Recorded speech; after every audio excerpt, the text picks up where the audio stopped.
네, 병상 확보에 비상이 걸리면서 정부는 우선 공공병원들을 동원해 치료에 나서고 있는데요. 이 문제는 공공병원을 주로 이용해 오던 취약계층 일반 환자들입니다. 응급 환자 이송에도 어려움이 생기고 있습니다. 신선민 기자가 현장에 다녀왔습니다. 지난주 코로나19 전담병원으로 지정된 서울시 동부병원. 전담병상 확보를 위해 입원 환자 150여 명이 퇴원 조치됐습니다. 중증 환자 8명도 다른 병원으로 옮겨졌습니다. 사실 노숙자라든지 의료급여 환자들이 다 퇴원이 되고 사실 진료를 받을 데가 없습니다. 이제 그런 분들의 진료를 어느 정도 저희가 포기하고 사실은 이 코로나에 뛰어든 거기 때문에 코로나19 환자 병상 확보를 위해 이렇게 정부가 전담병원으로 지정한 공공병원은 전국에 43개. 병상 확보와 코로나 치료에 전념하면서 일반 진료는 거의 보지 못하는 상태입니다.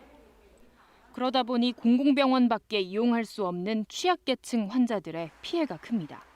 서울의 경우 노숙인을 무료로 치료하는 공공병원 6곳 모두가 코로나19 전담병원이 되면서 일부 노숙인들이 치료를 받지 못하고 중간에 퇴원하는 일이 생겼습니다.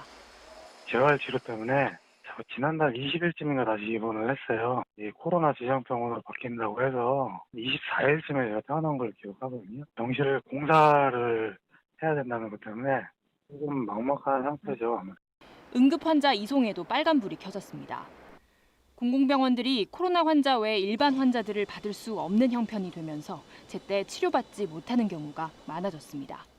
이송이 1시간도 안 걸리고 수월했었는데 지금 이제 공공병원이 문을 닫으면서 취약계층 이송할 수 있는 시간이 길게는 2시간, 3시간씩 걸리고 있습니다. 환자를 돌려보내야 하는 병원 측도 답답하긴 마찬가지입니다. 전담병원으로 지정됐지만 추가 인력 지원도 없기 때문입니다. 환자가 이제 갑자기 늘어나고 있는 상황에서 이제 저희가 커버하려고 하는 그 한계가 있다 보니까 저희가 마냥 이제 편하게 수용할 수도 없는 부분이고. 의료 관련 시민사회 단체들은 코로나 과부하로 다른 의료 공백이 발생하지 않도록 정부가 자원 배분에 특별히 신경을 써야 할 때라고 지적합니다. KBS 뉴스 신선민입니다.